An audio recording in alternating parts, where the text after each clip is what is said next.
الحمد لله وحده لا شريك له والصلاة والسلام على من لا نبي بعده أما بعد اللهم صل على سيدنا ومولانا محمد وعلى آله وأصحاب سيدنا ومولانا محمد وبارك وسلم وصل عليه. اللہ تعالیٰ جو اپنے نبی پر وحی نازل فرماتے ہیں وہ دو طرح کی ہوتی ہے. نمبر 1 وحی مطلوب اور نمبر 2 وحی غیر مطلوب. نمبر 1 جسے نماز میں بطور قرات کے پڑھا جاتا ہے اور نمبر 2 جس کی نماز میں بطور قرات کی تلاوت نہیں کی جاتی.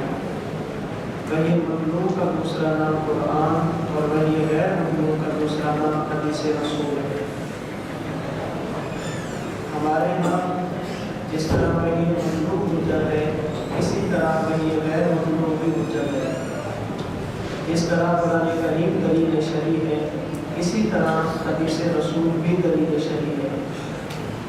جو لوگ حدیث پاک کو حجت نہیں سمجھتے وہ اپنے ذات کے مطابق کچھ دلائل پیش کرتے ہیں.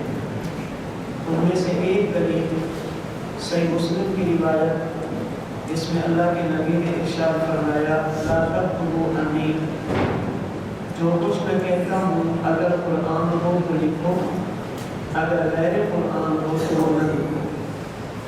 اللہ کے نبی کا لا تکتبوا فرمانا اس بات کی دلیل ہے کہ حدیث حجت شرعی نہیں ہے، حدیث دلیل شرعی نہیں ہے، وگرنہ اللہ کے نبی اس کو لکھنے کی اجازت دے دیتے. اس کے کئی جوابات میں نے آپ کے سامنے عرض کیے تھے. بات آخر میں چل رہی تھی اگر دیانت کی بنیاد پر وہ اس دلیل کو مانتے ہیں. حدیث کی انکار کی وجہ واقعی یہی ہے کہ کتابت کا ثبوت نہیں ہے. اللہ کے نبی نے لکھنے سے منع فرمایا. تو جب یہ غلط فہمی دور ہو جائے کہ دیانت کا تقاضا یہ ہے کہ انسان اس کو دلیل مان لے. اگر حدیث پاک کے نہ ماننے کی وجہ یہ ہے کہ کتابت کا ثبوت نہیں ہے، پھر دیانت کا تقاضا یہ ہے کہ جب کتابت کا ثبوت مل جائے تو حدیث کو دلیل شرعی مان لینا چاہیے. جب ہم کتب احادیث کو دیکھتے ہیں تو اللہ کے نبی نے صحابہ کرام رضی اللہ عنہم اجمعین کو حدیث لکھنے کی اجازت دی ہے. کبھی اکتبوا لابی شاہ فرمایا، کبھی اکتبوا ولا حرج فرمایا، کبھی اکتب فوالذی نفسی بیدہ ما یخرج منہ الا حق فرمایا، کبھی استعین بیمینک وغیرہ روایات کتب احادیث میں موجود ہیں. اگر کتابت کی روایات مل جائیں اور لوگ پھر بھی حدیث کو حجت نہ مانیں، اس کا مطلب یہ ہے کہ ان کا ہم سے اختلاف کتابت عدم کتابت کا نہیں ہے، ان کا ہم سے اختلاف حدیث کے حجت ہونے یا نہ ہونے کا ہے. اگر یہ بنیاد ہوتی تو کتابت کی روایات آنے کے بعد حدیث کو حجت مان لیتے. کتابت کی روایات آنے کے باوجود بھی اگر وہ حدیث کو حجت نہیں مانتے، اس کا معنی یہ ہے کہ اصل اختلاف کتابت عدم کتابت کا نہیں ہے. اصل اختلاف یہ ہے کہ حدیث حجت ہے یا حدیث حجت نہیں ہے. اس لیے ایک بنیادی اصول ذہن میں رکھ لیں کہ جب بھی دنیا کا کوئی شخص اہل سنت والجماعت سے اختلاف کرے اور اختلاف کے لیے بنیاد کسی چیز کو بنائے تو سب سے پہلے اس بنیاد کو ختم کرو. اگر دیانت کی بنیاد پہ اختلاف ہوگا، بنیاد ختم ہونے کے بعد وہ اختلاف ختم کر دے گا. اگر بنیاد کمزور پڑنے کے بعد بھی وہ اختلاف کرتا ہے، اس کا معنی یہ ہے کہ اختلاف کچھ اور ہے، لیکن امت کو غلط فہمی میں رکھنے کے لیے اسے رنگ کچھ اور دیا جاتا ہے. مثال کے طور پہ قرآن کریم میں اللہ تعالیٰ نے منکرین نبوت کے کئی مطالبات بیان کیے ہیں. وہ نبی سے یہ مطالبہ کرتے ہیں، یہ مطالبہ کرتے ہیں، یہ مطالبہ کرتے ہیں. ان میں سے ان کا مطالبہ یہ تھا لولا اوتی مثل ما اوتی موسیٰ، اگر آپ نبی ہیں تو آپ کو وہ دلائل کیوں نہیں دیے گئے جو حضرت موسیٰ علیہ السلام کو دیے گئے تھے. ہم آپ کو نبی مانیں گے لیکن شرط یہ ہے کہ معجزات وہ ہونے چاہیے جو حضرت موسیٰ علیہ الصلاۃ والسلام کو عطا کیے گئے تھے۔ اب عوام کو وہ دھوکہ دینے کے لیے کہتے کہ ہمارا دل کرتا ہے نبی مانیں، لیکن مسئلہ یہ ہے کہ ان کے دلائل الگ ہیں، حضرت موسیٰ کے دلائل الگ ہیں علیہ الصلاۃ والسلام۔ اللہ تعالیٰ نے ان کی بنیاد کو ختم کرتے ہوئے فرمایا اولم یکفروا بما اوتی موسیٰ من قبل، جب عصائے موسیٰ، ید بیضا، یہ معجزات حضرت موسیٰ کو دیے گئے تھے، کیا تم نے ان کو نبی مان لیا تھا، ان کی نبوت کا اقرار کر لیا تھا؟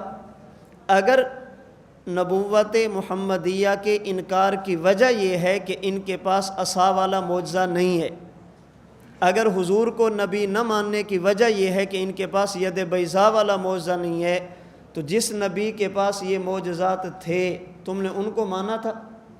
یہ معجزات حضرت موسیٰ کے پاس تھے، تم نے ضد کی بنیاد پہ ان کا بھی انکار کر دیا۔ اب یہ کہنا کہ ہم ماننا چاہتے ہیں، شرط یہ ہے کہ یہ معجزات ہوں۔ اس میں اصل مسئلہ معجزات کا نہیں ہے، اصل مسئلہ نبی کو ماننے یا نہ ماننے کا ہے۔ اگر معجزات کی بنیاد پہ انکار کرتے ہو تو جس نبی کے پاس یہ معجزات تھے تم اس نبی کی نبوت کا کبھی انکار نہ کرتے۔ دنیا میں اس وقت جو لوگ اہل سنت والجماعت ہیں وہ 4 اماموں میں سے کسی ایک امام کی تقلید کرتے ہیں۔ نمبر 1 حضرت امام اعظم ابو حنیفہ، نمبر 2 حضرت امام مالک، نمبر 3 امام محمد بن ادریس شافعی، اور نمبر 4 امام احمد بن محمد بن حنبل رحمہم اللہ۔ ان 4 ائمہ میں سے کسی ایک امام کی تقلید کرتے ہیں۔ جو لوگ تقلید نہیں کرتے وہ کئی قسم کے شبہات پیدا کرتے ہیں۔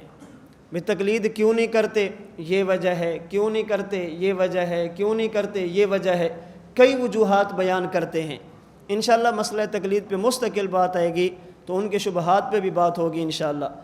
ان میں سے ایک شبہ یہ ہے کہ ایک مسئلہ ہوتا ہے، امام ابو حنیفہ کچھ کہتے ہیں، امام مالک کچھ کہتے ہیں، امام شافعی کچھ کہتے ہیں، امام احمد کچھ کہتے ہیں۔ جب یہ 4 امام اکٹھے نہیں ہوتے تو ہم ان کی تقلید کیسے کریں؟ ہمارا دل کرتا ہے تقلید کریں، لیکن مسئلہ یہ ہے کہ ائمہ خود کسی مسئلے پر اکٹھے نہیں ہیں۔ جب ان کا اتفاق نہیں ہے تو ہم تقلید کیسے کریں؟ ہم کہتے ہیں اگر اس بنیاد پہ تم نے انکار کرنا ہے پھر حدیث کا بھی انکار کر دو۔ کیوں؟ اس لیے کہ دنیا میں جتنی بھی روایات ہیں، اگر کسی روایت کو لوگ صحیح کہتے ہیں تو اسی روایت کو دوسرے ضعیف بھی کہہ دیتے ہیں۔ ایک روایت پر لوگ عمل کرتے ہیں تو دوسرے مجتہدین اس روایت کو چھوڑ بھی دیتے ہیں۔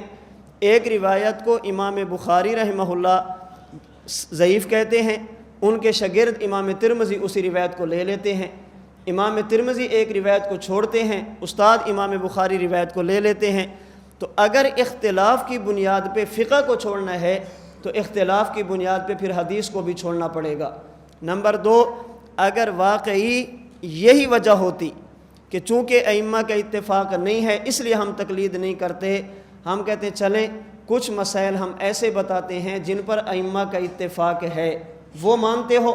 مثلا شریعت پر عمل کرنے کے لیے کسی مجتہد کی تقلید کرنی چاہیے۔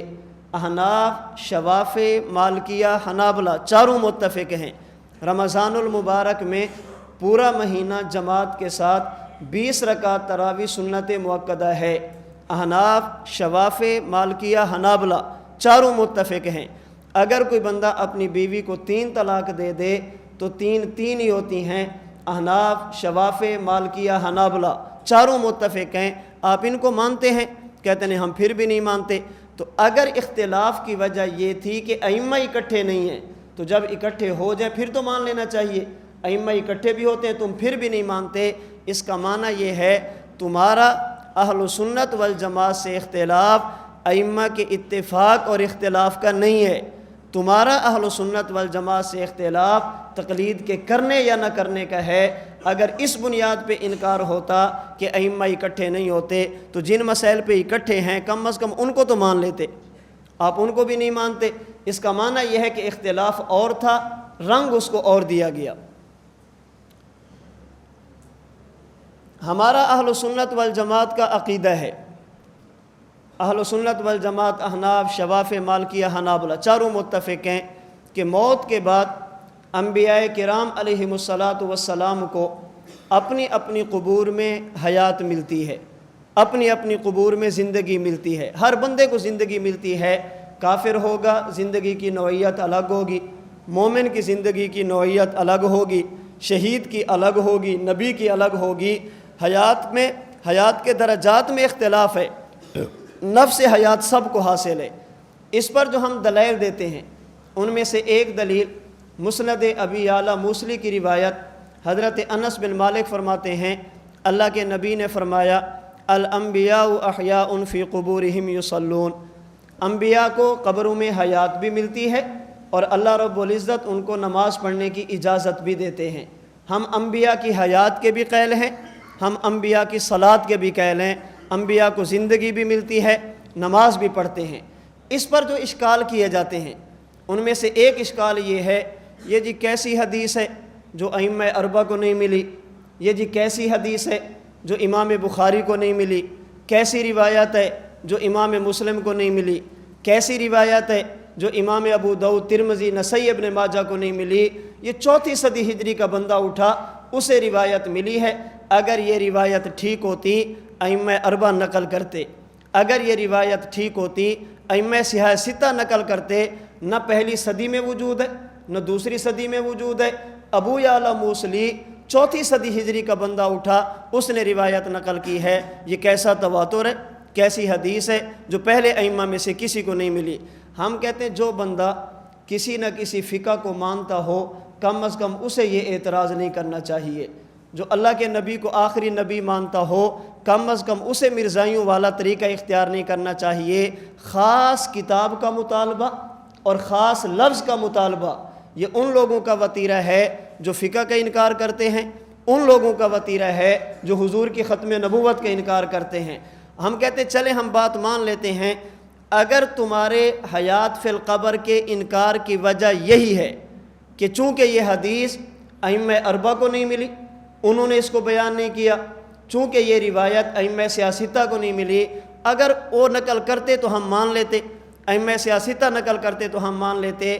ہم کہتے اگر یہی وجہ ہوتی تو الفقہ الاکبر میں امام ابو حنیفہ رحمہ اللہ فرماتے ہیں اعادۃ الروح الی جسد العبد فی قبرہ حق، جب بندہ قبر میں جاتا ہے اس کی روح اور جسم کا تعلق قائم ہوتا ہے، یہ برحق عقیدہ ہے۔ امام صاحب اعادہ روح کی بات کرتے ہیں، تم نے مان لی ہے؟ سوال کیا تھا؟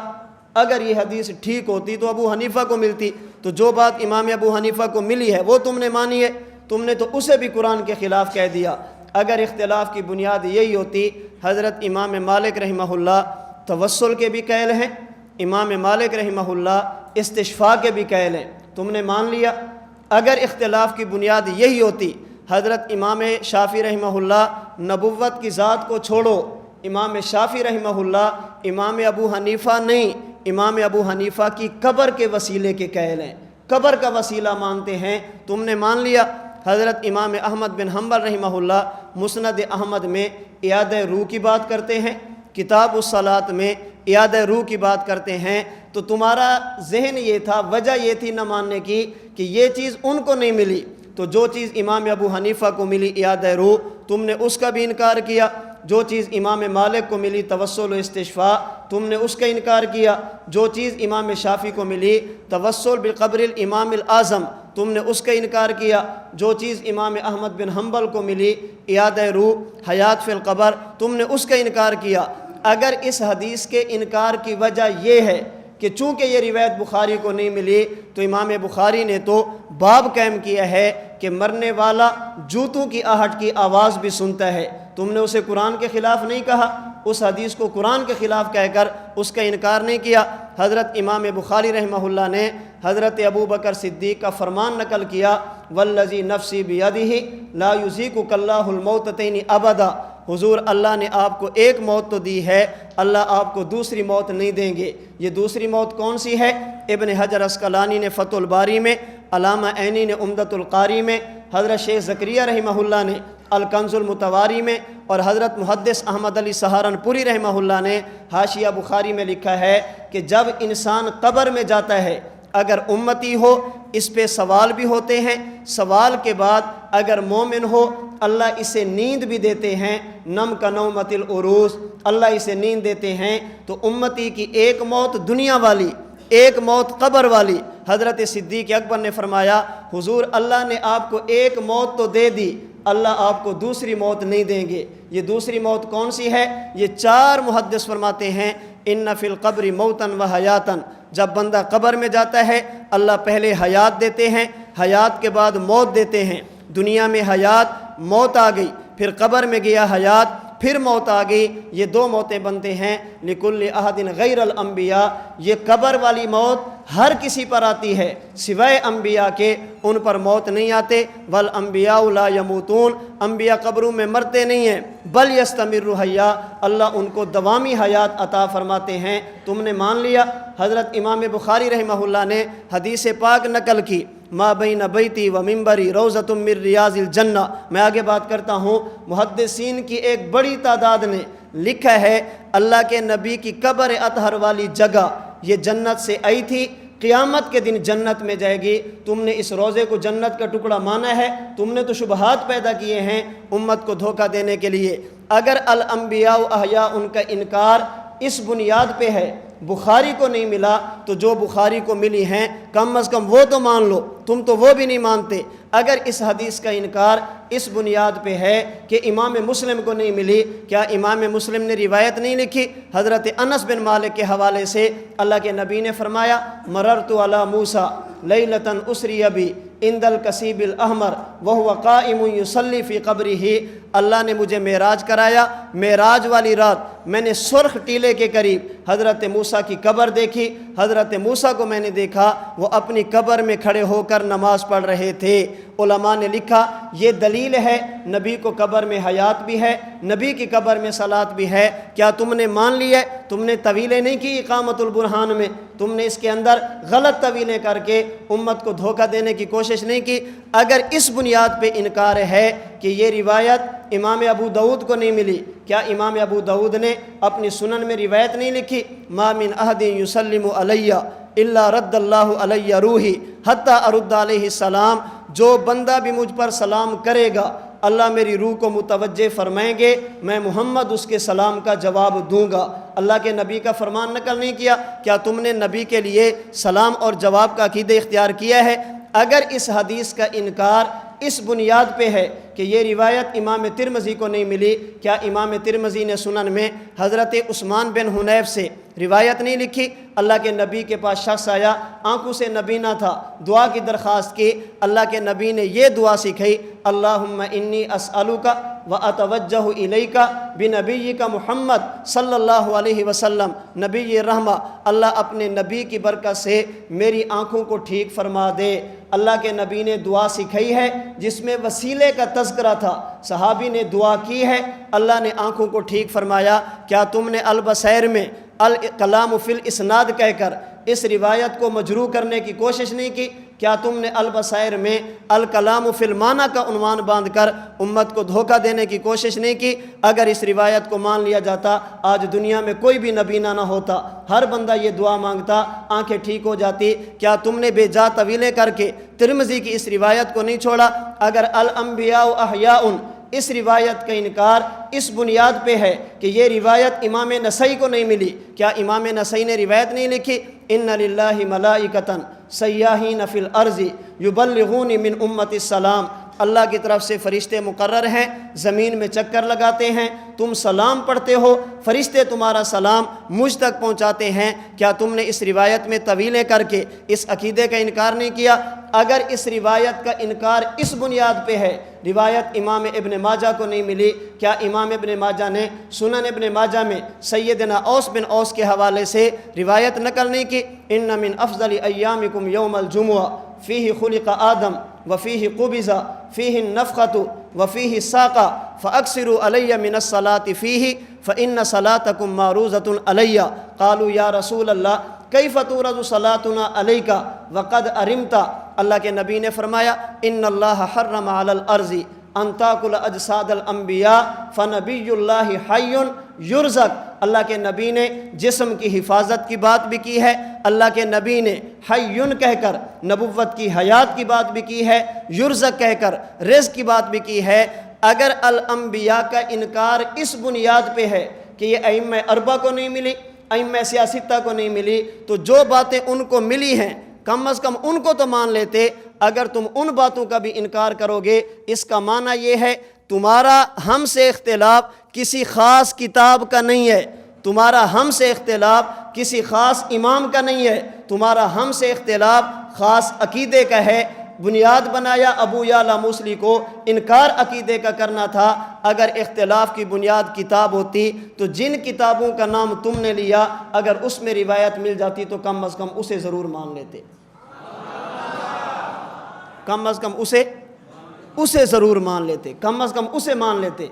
تو اب دیکھیں اختلاف الگ ہے اور اسے رنگ کیسا تواتر ہے، کیسا تواتر ہے، کیسا تواتر ہے۔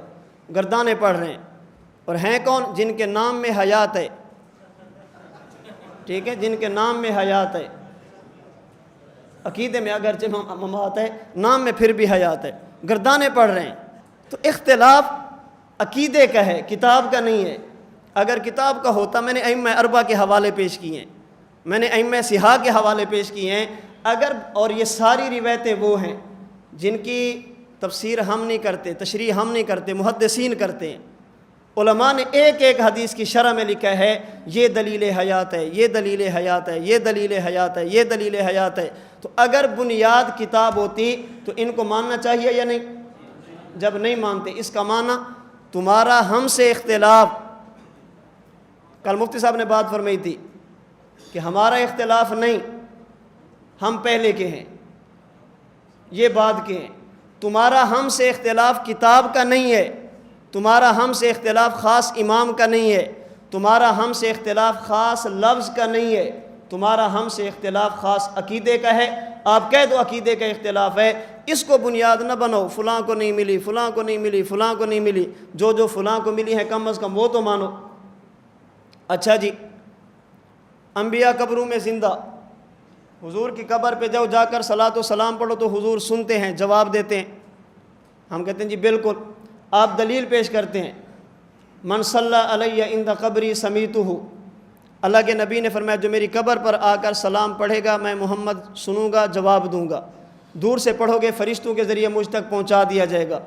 اب سوال ہوگا، اللہ کے نبی نے فرمایا عند قبری، عند قبری کی حد کیا ہے؟ حد متعین کرو، عند قبری کی حد کیا ہے؟ حد متعین کرو، ما تحت الاسباب یا ما فوق الاسباب۔ میں نہیں جانا چاہتا ان باتوں میں، چونکہ وقت بہت کم ہے، ان باتوں میں نہیں جانا چاہتا۔ اگر تخصص ہوتا پھر میں ان باتوں کو چھیڑتا۔ ما تحت الاسباب کیا ہوتا ہے، ما فوق الاسباب کیا ہوتا ہے، عند قبری کی حد کیا ہے؟ جو موٹی سی بات میں عرض کرنے لگا ہوں، عند قبری اس سے مراد ہے حضور کی قبر کے قریب۔ آج کوئی بندہ بھی عند قبری نہیں جا سکتا۔ اللہ کے نبی کی قبر، پھر چار دیواری، پھر حجرہ، پھر باہر جالی، پھر باہر شرطے، وہ دور سے بگاتے ہیں، چلو شاباش۔ تو عند قبری تو ہو ہی نہیں سکتا، تو اللہ کے نبی کیسے سنتے ہیں؟ ہم کہتے ہیں چلیں عند قبری نہیں ہو سکتا، اگلی بات ٹھیک ہے کہ جو دور سے پڑھے گا حضور تک پہنچا دیا جائے گا۔ ہم صرف سما کے قائل ہیں یا دور سے پڑھے ہوئے کے پہنچانے کے بھی قائل ہیں؟ عند قبری کو چھوڑ دیتے ہیں، علی سبیل التسلیم، تمہاری بات مان لیتے ہیں۔ میں تذکرۃ الخلیل کی بات نہیں کرتا کہ حضرت سہارنپوری نے اس کی توجیہ کیا کی ہے، عند قبری کے بارے میں زرقانی نے کیا لکھا ہے کہ یہ عرفی ہے یا حقیقی ہے، وہ ساری باتیں اپنی جگہ پہ۔ ہم تمہاری بات مانتے ہیں۔ اگر اس عقیدے کا انکار اس بنیاد پہ ہے کہ عند قبری نہیں ہو سکتا، تو پھر اگلا جملہ حضور فرماتے ہیں ومن صلی علیہ نائیا فقد ابلغت، بعض روایات میں من بعید فقد علمت، دور سے پڑھو گے تو مجھے بتا دیا جائے گا، مجھ تک پہنچا دیا جائے گا۔ اگر عند قبری نہیں ہو سکتا تو من بعید تو ہے نا؟ کہتے ہیں نہیں، یہ بھی نہیں ہے۔ اچھا، اگر کسی حاجی صاحب کے لیے، کسی سید کے لیے روضے کا دروازہ کھول دیا جائے، سمجھ گئے یہ تو بہت اچھا، نہیں ہے تو اس سے زیادہ بہت اچھا۔ اگر کسی پاکستان کے سید صاحب کے لیے دروازہ کھول دیا جائے روضے کا اور وہ اندر چلا جائے، وہاں پہ جا کر سلام پڑھے، اب تو عند قبری ہوگی، اب سنتے ہیں؟ کہتے ہیں نہیں اب بھی نہیں سنتے۔ اور بابا اگر اختلاف کی وجہ یہ تھی کہ عند قبری کوئی نہیں جا سکتا تو جو چلا گیا اس کا تو سن لیں، آپ کہتے ہیں پھر بھی نہیں سنتا، اس کا معنی یہ ہے تمہارا ہم سے اختلاف عند قبری یا بعید کا نہیں ہے، تمہارا ہم سے اختلاف سما عدم سما کا ہے۔ اگر قریب یا بعید کا ہوتا تو تم اگر قریب چلے جاتے تو سما کا انکار نہ کرتے، سما کا اقرار کر لیتے، پھر بھی اگر انکار کرو گے اس کا معنی یہ ہے کہ اختلاف اور تھا، اسے رنگ اور دیا گیا۔ تو لا تکتبوا انی، اگر حدیث کو آپ نے اس بنیاد پہ چھوڑنا ہے کہ آج کوئی قبر کے قریب جا نہیں سکتا، حدیث کو اس بنیاد پہ چھوڑنا ہے کہ حضور نے لکھنے کی اجازت نہیں دی، تو جب اجازت مل جائے پھر تو مان لینا چاہیے نا۔ اگر پھر بھی نہیں مانیں گے اس کا معنی یہ ہے کہ کتابت عدم کتابت کے اختلاف نہیں، اصل اختلاف حجیت عدم حجیت کا ہے۔ ہم کہتے ہیں لا تکتبو ہو حدیث تب بھی حجت ہے، اکتبو ہو تب بھی حجت ہے، حدیثو انی ولا حرج ہو تب بھی حجت ہے، اکتبو ولا حرج ہو تب بھی ٹھیک ہے، کتابت مل جائے حدیث تب بھی حجت ہے، کتابت نہ ملے حدیث تب بھی حجت ہے۔ تو اصل اختلاف کتابت عدم کتابت کا نہیں ہے، اصل اختلاف کس چیز کا ہے؟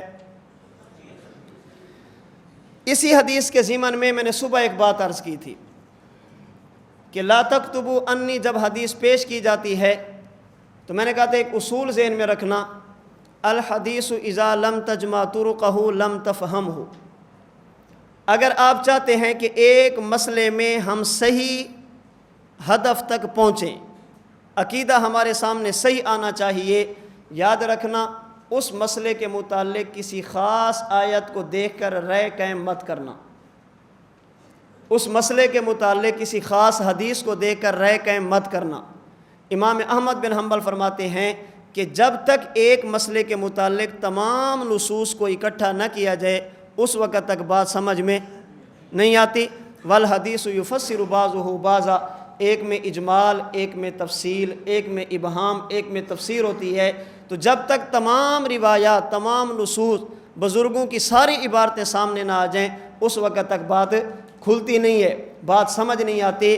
اس پہ میں نے کہا تھا حضرت شیخ دامت برکاتہم العالیہ فرماتے ہیں اگر آیت آدھی ہوگی عقیدہ اور ہوگا، آیت پوری ہوگی عقیدہ الگ ہوگا، آیت ایک ہوگی عقیدہ اور ہوگا، آیتیں ساری آئیں گی عقیدہ بدل جائے گا، حدیث آدھی عقیدہ اور، حدیث پوری عقیدہ اور، حدیث ایک عقیدہ الگ، حدیثیں ساری عقیدہ الگ۔ اس ساری سے مراد یہ نہیں ہے کہ تمام روایات، مطلب یہ کہ اس مسئلے کے متعلق، اس عقیدے کے متعلق تمام متون بندے کے سامنے ہونے چاہیے۔ بزرگوں کی عبارت ایک لوگے مطلب الگ نکلے گا، ساری لوگے مطلب الگ نکلے گا۔ اسی طرح بات آدھی کرو گے عقیدہ آدھا ہوگا، اگر بات پوری کرو گے تو عقیدہ بھی پورا ہوگا۔ اس پہ چند ایک مثالیں سن لیں کہ اگر ایک آیت پیش کی جائے تو مطلب کیا ہوتا ہے، تمام آیتیں پیش کی جائیں تو مطلب کیا ہوتا ہے۔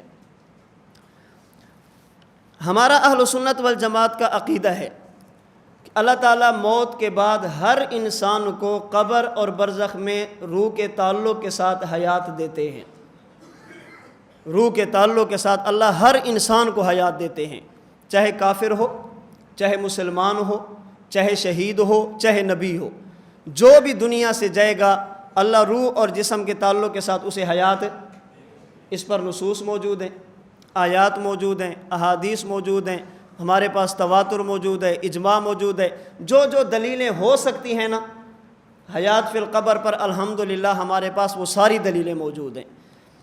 جو لوگ قبر کی حیات کو نہیں مانتے وہ اپنے ذام کے مطابق دلیلیں پیش کرتے ہیں، اور ہم ان کی دلیلوں میں ہم کہتے ہیں کہ ان کے پاس دلیل چھوڑیں دلیل کی دال بھی نہیں ہے، دلیل پوری چھوڑ دیں دلیل کی صرف دال بھی نہیں ہے۔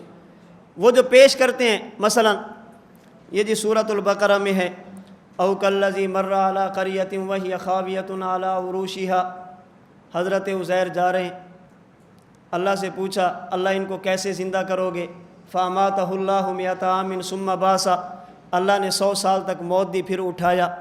اللہ نے پوچھا کم لبثت، کتنا عرصہ ٹھہرے ہو، فرمایا لبثت یوما او بعض یوم، دن یا دن کا کچھ حصہ، فرمایا بل لبثت مئۃ عام، دن یا دن کا کچھ حصہ نہیں تم 100 سال تک ٹھہرے ہو۔ اب استدلال کیسے ہے، اگر حضرت عزیر زندہ تھے تو صحیح جواب کیوں نہیں دیا؟ اگر حضرت عزیر زندہ تھے تو بتا دیتے 100 سال ٹھہرا ہوں۔ جواب نہ دینا اس بات کا مطلب ہے کہ زندہ نہیں ہے۔ ہم کہتے ہیں اگر حضرت عزیر زندہ نہیں تھے تو جواب کیوں دیا؟ ان کی دلیل کیا ہے؟ اگر حضرت عزیر زندہ تھے تو یہ جواب کیوں نہیں دیا کہ میں 100 سال تک ٹھہرا ہوں؟ ہم کہتے ہیں اگر زندہ نہیں تھے تو جواب یہ لبثت یومن او بعض یوم جواب ہے یا نہیں؟ یہ الگ بات ہے کہ جواب ٹھیک بھی تھا یا ٹھیک نہیں تھا، جیا ہے۔ تو اگر تمہاری دلیل یہ ہے کہ زندہ تھے تو جواب صحیح کیوں نہیں دیا؟ ہم پوچھتے ہیں کہ زندہ نہیں تھے تو جواب کیوں دیا ہے؟ اگر صحیح جواب نہ دینا دلیل عدم حیات کی ہے تو جواب دینا دلیل حیات کی ہے۔ تو کہہ دیتے نا اللہ مجھے کیا پتہ، میں تو مردہ تھا، اموات غیر احیاء، مجھے تو کچھ پتہ نہیں ہے، میں تو مردہ تھا۔ حضرت عزیر کو یہی جواب دینا چاہیے۔ میں پھر کہتا ہوں میں نہیں جاتا اس بات میں کہ گزرنے والا کون تھا، میں نہیں جاتا اس بات میں کہ حضرت عزیر نبی بھی تھے یا نہیں، ساری باتیں میں چھوڑ کر تمہاری بات کر رہا ہوں۔ میں مانتا ہوں گزرنے والے عزیر تھے، اللہ کے نبی تھے، ساری باتیں مانتا ہوں، علی سبیل تسلیم، علی سبیل تسلیم میں بات کرتا ہوں۔ اگر تمہارا استدلال یہ ہے کہ اگر زندہ تھے تو صحیح کیوں نہیں بتایا، میرا سوال یہ ہے کہ اگر زندہ نہیں تھے تو بتایا کیوں؟ اگر کوئی بندہ کوئی چیز بتائے اور صحیح نہ بتائے، یاد رکھنا یہ دلیل عدم حیات کی نہیں ہوتی۔ کسی چیز کا جواب دینا اور صحیح نہ دینا یہ دلیل ہوتی ہے کہ بندے کے پاس علم کلی نہیں ہے، یہ علم کلی کی نفی کی دلیل ہوتی ہے، عدم حیات کی دلیل نہیں ہوتی۔ تو استدلال کیا تھا؟ اگر نبی کو قبر میں حیات ملتی ہے تو حضرت عزیر نے صحیح جواب کیوں نہیں دیا؟ ہم نے پوچھا کہ اگر زندہ نہیں تھے تو جواب کیوں دیا؟ کہہ دیتے اللہ مجھے کیا پتہ، میں تو مردہ تھا۔ جواب دینا اس بات کی دلیل ہے کہ زندہ تھے۔ اب اگلی بات، جب زندہ تھے تو جواب صحیح کیوں نہیں دیا؟ ہم کہتے ہیں صحیح جواب نہ دینا قبلہ شیخ القرآن صاحب، شیخ التفسیر صاحب، سورۃ الفاتحہ کی آیتوں سے 5 پیر ثابت کرنے والے، بخاری کی سند سے 5 پیر ثابت کرنے والے صاحب، اتنے شیخ القرآن صاحب، اگر آپ بات سمجھتے کسی چیز کا جواب دینا اور صحیح نہ دینا یہ دلیل عدم حیات کی نہیں ہوتی، یہ دلیل ہوتی ہے کہ بندے کے پاس علم کلی نہیں ہے۔ آیت کا تعلق کسی مسئلے سے تھا، تم نے جوڑا کسی اور مسئلے سے۔ اچھا، حضرت عزیر سے اللہ نے پوچھا کہ کتنا عرصہ ٹھہرے ہو، کیا جواب دیا؟ اب میں اس پہ صرف 2 باتیں عرض کرنے لگا ہوں، صرف 2 باتیں۔ حضرت عزیر نے کیا فرمایا؟ کتنا عرصہ ٹھہرا ہوں؟ دن یا دن کا بعض حصہ۔ حضرت عزیر نے یہ کیوں فرمایا؟ میں علی سبیل تسلیم پھر کہتا ہوں، علی سبیل تسلیم بات کر رہا ہوں۔ حضرت عزیر تھے اور اللہ کے نبی تھے، انہوں نے یہ بات کیوں کی ہے؟ حدیث پاک میں ہے الدنیا سجن المؤمن و جنت الکافر، یہ دنیا مومن کے لیے قید خانہ ہے اور کافر کے لیے جنت ہے۔ سورۃ المومنین 18واں پارہ۔ اللہ قیامت کے دن ابو جہل، ابو لہب، مشرکین، کفار سے پوچھیں گے کم لبثتم فی الارض عدد سنین، اور بتاؤ دنیا میں کتنا عرصہ ٹھہرے تھے؟ وہ جواب دیں گے لبثنا یومن او بعض یومن۔ حضرت عزیر فرماتے ہیں لبثت یومن او بعض یومن۔ مشرکین کہیں گے لبثنا یومن او بعض یومن، اللہ دن یا دن کا کچھ حصہ ٹھہرے ہیں۔ سوال یہ ہے کیا مشرکین مکہ دنیا میں ایک دن ٹھہرے تھے؟ دن کا بعض حصہ ٹھہرے تھے؟ تو انہوں نے جواب ٹھیک نہیں دیا۔ اگر حضرت عزیر فرمائیں لبثت یومن او بعض یوم، آپ کہتے ہیں اگر زندہ ہوتے تو جواب صحیح دیتے، صحیح جواب نہ دینا دلیل ہے کہ زندہ نہیں ہے۔ پھر اس آیت کے بارے میں بھی کہہ دو اگر ابو جہل دنیا میں زندہ ہوتا تو جواب صحیح دیتا، صحیح جواب نہ دینا اس بات کی دلیل ہے کہ ابو جہل بھی دنیا میں زندہ نہیں تھا۔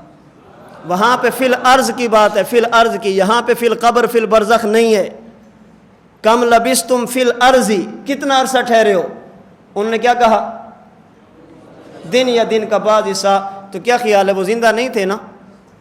اگر زندہ ہوتے تو جواب صحیح دیتے۔ اللہ 50 سال، 60 سال، 70 سال، 80 سال اتنا عرصہ ٹھہرے ہیں۔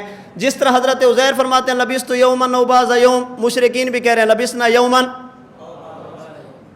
انکار کر دو ان کی حیات کا، پھر جہنم کس لیے؟ ایک بندے کی حیات ہی نہیں ہے تو پھر عذاب کس لیے؟ اب بات سمجھنا، حضرت عزیر نے لبثت کیوں فرمایا؟ مشرکین مکہ نے لبثنا یومن او بعض یومن کیوں فرمایا؟ پہلی بات فرمایا الدنیا سجن المومن و جنت الکافر، دنیا مومن کے لیے قید خانہ، کافر کے لیے جنت ہے۔ دنیا مومن کے لیے تکلیف کی جگہ، کافر کے لیے آرام کی جگہ ہے۔ مومن یہاں پر غم میں رہتا ہے، کافر یہاں پر خوشی میں رہتا ہے۔ میں نے صبح عرض کیا تھا عرف عام کا ضابطہ ہے، انسانی طبیعت محسوس ایک ضابطہ ہے کہ تکلیف کی مدت یہ تھوڑی لمبی محسوس ہوتی ہے اور خوشی کی مدت یہ لمبی محسوس ہوتی ہے۔ خوشی کا زمانہ تھوڑا محسوس ہوتا ہے اور تکلیف کا زمانہ لمبا محسوس ہوتا ہے۔ الدنیا سجن المومن و جنت الکافر، تکلیف کا زمانہ لمبا محسوس ہوتا ہے اور خوشی کا زمانہ تھوڑا محسوس ہوتا ہے۔ الدنیا سجن المومن، دنیا مومن کے لیے قید ہے، و جنت الکافر، کافر کے لیے جنت ہے۔ القبر روضۃ من ریاض الجنہ او حفرۃ من حفر النیران، قبر مومن کے لیے جنت ہے، کافر کے لیے جہنم ہے۔ مومن دنیا میں تکلیف میں، قبر اور برزخ میں آرام میں، یہاں پر غمی ہے وہاں پر خوشی ہے۔ کافر یہاں پر خوش ہے وہاں پر غمگین ہوگا، چونکہ خوشی کا زمانہ تھوڑا محسوس ہوتا ہے۔ حضرت عزیر دنیا میں تھے، دنیا کی تکالیف تھی، ادھر روح نکلی ادھر برزخ میں پہنچے، جنت کی ٹھنڈی ہوائیں، جنت کی نعمتیں آنا شروع ہوئے۔ 100 سال یوں گزرے، حضرت عزیر کو پتہ بھی نہیں چلا، کیونکہ زمانہ خوشی کا تھا، اور خوشی کا زمانہ جتنا بھی لمبا ہو تھوڑا محسوس ہوتا ہے۔ فرمایا کتنا عرصہ گزارا؟ لبثت یوما او بعض یوم، اللہ یوں محسوس ہوتا ہے ایک دن گزرا ہے، دن کا بھی بعض حصہ گزرا ہے، چونکہ وہ جنت میں رہ کر آئے تھے۔ ابو جہل دنیا میں کتنا عرصہ ٹھہرے ہو، اس کے لیے یہ جنت تھی، جنت الکافر، دنیا اس کے لیے جنت تھی۔ اس نے کہا لبثنا یوما او بعض یوم، اللہ جہنم کو دیکھتا ہوں یوں لگتا ہے کہ دنیا میں ایک دن بھی نہیں ٹھہرا۔ حضرت عزیر جنت سے دوبارہ دنیا میں آئے، فرمایا کہ وہاں پہ یوں لگتا ہے ایک دن بھی نہیں ٹھہرا، کیونکہ دوبارہ دنیا کی تکلیفیں ہیں۔ ابو جہل جنت سے جہنم کی طرف گیا، کہا کتنا عرصہ ٹھہرے؟ کہا لبثنا یوما او بعض یوم۔ جب جہنم کو دیکھا جائے، تکلیف کو دیکھا جائے، غم کو دیکھا جائے، تو جنت، خوشی اور راحت کا زمانہ تھوڑا محسوس ہوتا ہے۔ حضرت عزیر جنت میں رہ کر آئے تھے، تھوڑا زمانہ محسوس کرتے ہوئے فرمایا لبثت یوما او بعض یوم۔ اور ابو جہل مشرکین مکہ دنیا میں جنت میں رہ کر گئے تھے، جب وہاں جائیں گے تکلیفوں کو دیکھیں گے انہیں یہ تھوڑا عرصہ معلوم ہوگا۔ لبثنا یوما او بعض یوم کا مطلب یہ نہیں ہے زندہ نہیں تھے، مطلب یہ ہے کہ یہ جنت تھی، انہیں مدت تھوڑی لگی ہے۔ لبثت یوما او بعض یوم کا مطلب یہ نہیں ہے حضرت عزیر زندہ نہیں تھے، اس کا مطلب بھی یہ ہے کہ جنت میں رہ کر آئے تھے، جنت کی وجہ سے انہیں وہ زندگی، وہ نعمتیں دنیا کے مقابلے میں تھوڑی محسوس ہوئی ہیں۔ ہم لبثت یوما او بعض یوم کے باوجود انبیاء کی حیات فی القبر کے قیل ہیں، جنت کی نعمتیں مانتے ہیں۔ لبثنا یوما او بعض یوم فاسأل العادین، مشرکین کے قول کے باوجود ان کی دنیا والی حیات کے قیل ہیں، ان کے لیے جہنم کے بھی قیل ہیں۔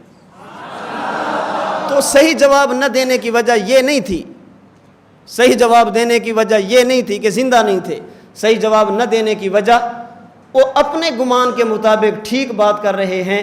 دوسری سمجھیں، حضرت شیخ دامت برکاتہم العالیہ فرماتے ہیں حضرت عزیر دنیا سے گئے، قبر اور برزخ میں پہنچے، من مات فقد قامت قیامتہ، جس پر موت آ گئی سمجھو اس کے لیے قیامت کا سلسلہ شروع ہو گیا۔ ان القبر اول منازل الآخرہ، قبر آخرت کی سب سے پہلی منزل اور سب سے پہلی سیڑھی ہے۔ تو موت کے بعد قبر اور برزخ یہ آخرت کی زندگی کا مقدمہ ہے، اور آخرت کے بارے میں قرآن کریم میں ہے کہ الف سنۃ مما تعدون، وہاں کا ایک دن تمہارے 1000 سال کے برابر ہوگا، وہاں کا ایک دن یہاں کے 1000 سال کے برابر ہوگا۔ حضرت عزیر دنیا میں نہیں تھے، حضرت عزیر برزخ میں تھے، دنیا میں نہیں تھے، قبر میں تھے۔ آپ کے ذہن میں یہ سوال نہیں آنا چاہیے کہ ان کو تو دفن ہی نہیں کیا گیا تھا، قبر کیوں؟ اس لیے کہ قبر کی تعریف ہے مقر المیت، جہاں پہ میت یا میت کے اجزاء ہوں، میت کے ٹکڑے ہوں گے، اسے قبر کہیں گے، چاہے وہ زمین پر ہو، چاہے وہ سولی پر ہو، چاہے وہ الماری کے اندر بند ہو، مثالیں لگا کر محفوظ کر دیا جائے، جانور کے پیٹ میں ہو، پانی کے اندر بہہ جائے۔ قبر نام ہے بقول مولانا محمد ادریس کاندھلوی رحمہ اللہ کا مقر المیت کا، جس جگہ پر بھی میت ہوگی یا میت کے ٹکڑے ہوں گے اسے قبر کہیں گے۔ اب سوال ہوگا جب قبر کا معنی یہ ہے پھر ہم گڑھے کو قبر کیوں کہتے ہیں؟ اس لیے کہ یہ تغلیباً ہے، لوگوں کو زیادہ دفن یہاں پہ کیا جاتا ہے، اور ایسا ہوتا ہے کہ بسا اوقات چیز ہوتی الگ ہے لیکن تغلیباً کی وجہ سے اسے عنوان بالکل الگ دے دیا جاتا ہے۔ تو حضرت عزیر علیہ السلام کہاں پہ تھے؟ قبر اور برزخ میں۔ وہ آخرت کی زندگی کا مقدمہ تھا، آخرت کی زندگی کی ابتدا تھی، اور وہاں کا ایک دن یہاں کے 1000 سال کے برابر ہوگا۔ حضرت عزیر جب 100 سال ٹھہرے، یہ 100 سال دنیا کا یا آخرت کا؟ جی یہ 100 سال دنیا کا یا آخرت کا؟ اللہ نے پوچھا کم لبثت، عزیر کتنا عرصہ ٹھہرے ہو؟ فرمایا لبثت یوما او بعض یوم۔ حضرت عزیر نے لبثت فرمایا جہاں پہ ٹھہر کے آئے تھے۔ اللہ نے پوچھا تھا دنیا کا، حضرت عزیر نے جواب دیا جہاں پہ ٹھہرے تھے۔ حضرت عزیر نے فرمایا لبثت یوما او بعض یوم، اللہ میں دن یا دن کا کچھ حصہ ٹھہرا ہوں۔ فرمایا بل، عزیر قبر کی بات نہیں، جنت کی بات نہیں، لبثت عزیر دنیا کی بات کرو، لبثت مئۃ عام، تم دنیا کے 100 سال ٹھہرے ہو۔ اللہ نے پوچھا تھا دنیا میں، حضرت عزیر نے جواب دیا جہاں پہ ٹھہر کے آئے تھے، چونکہ وہاں پہ جنت تھی، جنت کی نعمتیں تھیں، آخرت کی زندگی کا مقدمہ تھا، یہاں کا 100 سال بھی گزر جائے وہاں کا بعض یومن ہی بنتا ہے۔ حضرت عزیر نے جواب قبر کے اعتبار سے دیا، اللہ نے سوال دنیا کے اعتبار سے کیا۔ حضرت عزیر اپنی جگہ پہ ٹھیک تھے اور اللہ کا جواب اپنی جگہ پہ ٹھیک ہے۔ تو جہاں پہ ٹھہر کے آئے تھے وہاں کا بتائیں گے نا، اللہ نے پوچھا تھا دنیا کے بارے میں، اور حضرت عزیر نے جو لبثت فرمایا اس کا تعلق کس کے ساتھ ہے؟ جہاں پہ ٹھہرے تھے، اور جہاں پہ ٹھہرے تھے وہ عالم دنیا نہیں تھا، عالم برزخ تھا، اور عالم برزخ کا ایک دن دنیا کے 1000 سال بنتے ہیں، اس لیے لبثت یوما او بعض یوم یہ عدم حیات کی دلیل کبھی نہیں بن سکتی۔ اچھا جی، اب دیکھیں اگر آپ صرف یہی آیت دیکھتے تو عقیدہ ان کا تھا، اگر لبثت یوما او بعض یوما والی آیت یہی جملہ دیکھتے تو عقیدہ ان کا تھا۔ جب آپ نے 7 آیتیں دوسری ملا دی، اب عقیدہ پہلے دلیل ان کی تھی، اب دلیل ہماری بنی ہے، اور یہی علم الکلام ہے کہ ایسا طریقہ اختیار کرو دشمن کی دلیل اس کے جبڑوں سے چھین لو، جو دلیل وہ بنانا چاہتا ہے نا اسی دلیل میں اس کو رگڑو، اسے بتاؤ کہ یہ دلیل تمہاری نہیں ہے، دلیل ہماری ہے۔ صبح سا جی نے ایک بات کی تھی، حضرت سعد والی روایت کی، حضرت سعد کے پاس حضور تشریف لے گئے، بہقی کی روایت ہے، اللہ کے نبی نے سلام کیا، حضرت سعد نے ایسا جواب دیا، 3 مرتبہ، پوری تفصیلی روایت آپ صبح پڑھ چکے ہیں۔ حضرت نبی کریم واپس جانے لگے صلی اللہ علیہ وسلم، تو حضرت سعد دوڑ کر یا رسول اللہ تشریف لے ہیں، تو سوال کیا ہے؟ ایک دیوار تھی تو حضور نے نہیں سنا، ایک دیوار تھی تو حضور نے نہیں سنا، اتنے فاصلے آ جائیں تو حضور کیسے سنتے ہیں؟ اس کا معنی یہ ہے کہ سماع نہیں ہے۔ ایک بندہ 29 شعبان یہاں پہ ہے لائبریری میں، مفتی شبیر صاحب تھے، میں تھے، بڑی تفصیلی ہماری اس کے ساتھ گفتگو اسی مسئلے پہ، اس نے یہی حدیث پیش کی۔ یہ جواب تو ہے نا علمی، جو آپ نے پڑھ لیا تفصیلی، اور بڑا لاجواب جواب ہے، جو ساجی دیتے ہیں کہ روح کی ذمہ داریاں بڑھتی ہیں تو رفتار کم ہوتی ہے، روح کی ذمہ داریاں کم ہوتی ہیں تو رفتار بڑھ جاتی ہے، دنیا میں جسم اصل ہے، روح تابع ہے، موت کے بعد روح اصل ہے، جسم تابع ہے، ساری جگہ اپنی جگہ پہ لاجواب ہیں، اور آب زر اس کے ساتھ لکھنے کے قابل ہیں۔ وہ چونکہ دنیا دار تھا، ایک بات میں نے اسے کی، میں نے کہا آپ کے عقیدے کا ہمارے عقیدے کا آپ کو پتہ ہے؟ اس نے کہا جی بتا دیں۔ میں نے کہا ہمارا عقیدہ ہے اگر کوئی بندہ حضور کی قبر پہ جائے اور جا کر سلام کرے تو حضور سنتے ہیں، حضور جواب دیں تو ہم نہیں سنتے۔ اس پہ بھی اسا جی بات کر چکے ہیں کہ وہ کیوں سنتے ہیں، ہم کیوں نہیں سنتے۔ وَمِن وَرَائِهِمْ بَرْزَخٌ، تمہیں یاد ہو کہ نہ یاد ہو، سمجھ گئی ہے؟ وہ کیوں سنتے، ہم کیوں نہیں سنتے؟ میں نے کہا ہمارا عقیدہ حضور کی قبر پہ جائیں سلام کریں حضور سنتے ہیں، حضور جواب دیں تو ہم نہیں سنتے۔ میں نے کہا یہی ہے؟ کہتے جی بالکل یہ۔ میں نے کہا اب دلیل پیش کریں۔ کہتے حضور تشریف لے گئے، سلام کیا، حضرت سعد نے ایسا جواب دیا، حضور نے نہیں سنا، پھر جواب دیا، پھر نہیں سنا، پھر جواب دیا، پھر نہیں سنا۔ تو اگر سنتے ہیں تو دنیا میں دیوار آ جائے تو نہیں سنتے، موت کے بعد اتنے پردے آ جائیں تو کیسے سنتے ہیں؟ میں نے کہا اس وقت بندے تھے 2، ایک اللہ کے نبی، ایک حضرت سعد۔ حضور کہاں تھے؟ باہر۔ حضرت سعد کہاں تھے؟ اندر۔ آج حضور کہاں پہ ہیں؟ قبر کے اندر۔ ہم کہاں پہ ہیں؟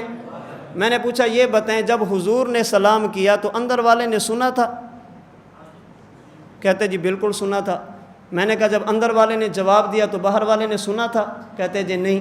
میں نے کہا ہم جا کر سلام کریں، عقیدہ حضور سنتے ہیں، حضور جواب دیں تو ہم نہیں سنتے۔